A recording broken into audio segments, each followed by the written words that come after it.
Hello hi friends. Karthika మాసంలో శివాలయ దర్శనం తర్వాత నేను ఇంట్లో కూడా శివదేవుని పూజ చేసుకుంటానండి. ఇది రెండో వారం అనమాట. కథ అయినాక కాలభైరవాష్టకం అనమాట.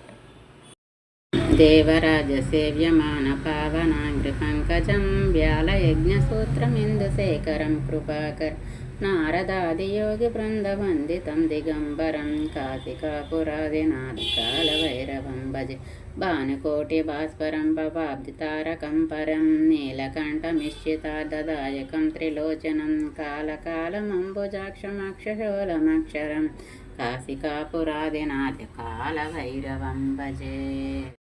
టంకపాశదండపాణిమాదికారణం శ్యామకాయమాదిదేవమక్షరం నిరామయం భీమవిక్రవం ప్రభం విచిత్రతాండవాప్రియం కాశికాపురాదినాథకాలభైరవం భజే. ముక్తిదాయకం ప్రశస్తు చారు విగ్రహం భక్తవత్సలం స్థితం సమస్తలోకవిగ్రహం నిత్వయన్మనోజ్మహేమకింకనేల సత్కటం కాశికాపురాదినాది కాలభైరవం భజే.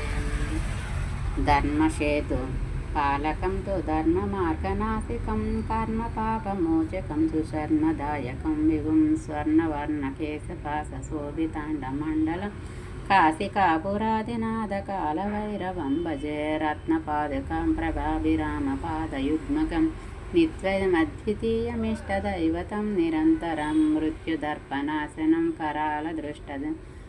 करालदृष्टभीषणं काशिकापुरादिनाथ कालभैरवम्.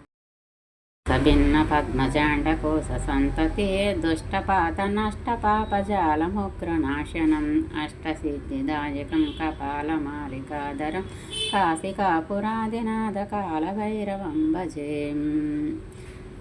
भूतसङ्घनायकं विशालकीर्तिदायकं काशीवासलोकपुण्यपापशोधकं विभुं नीतिमार्गकोविदं पुरातनं जगत्पुरं काशिकापुरादिनाथ कालभैरवं भजे. कालभैरवाष्टकं पाठयन्ति ये मनोहरं ज्ञानमुक्तिसाधनं विचित्रपुण्यवर्धनं शोकमोहदैत्यदेव्यलोकपोपतापनाशनं त्रयप्रयान्ति కాలభైరవాంగ్రి సన్నిధం ధ్రువం. మనం ఇంట్లో ఏ పూజ చేసినా లాస్ట్లో పాట పాడుకుంటే మంచిదండి. ఏ దేవుడు మనం పూజ చేస్తే ఆ దేవుడికి సంబంధించిన పాట అనమాట. Okay bye friends. మీకు నచ్చితే లైక్ చేయండి. మళ్ళీ నెక్స్ట్ వీడియోలో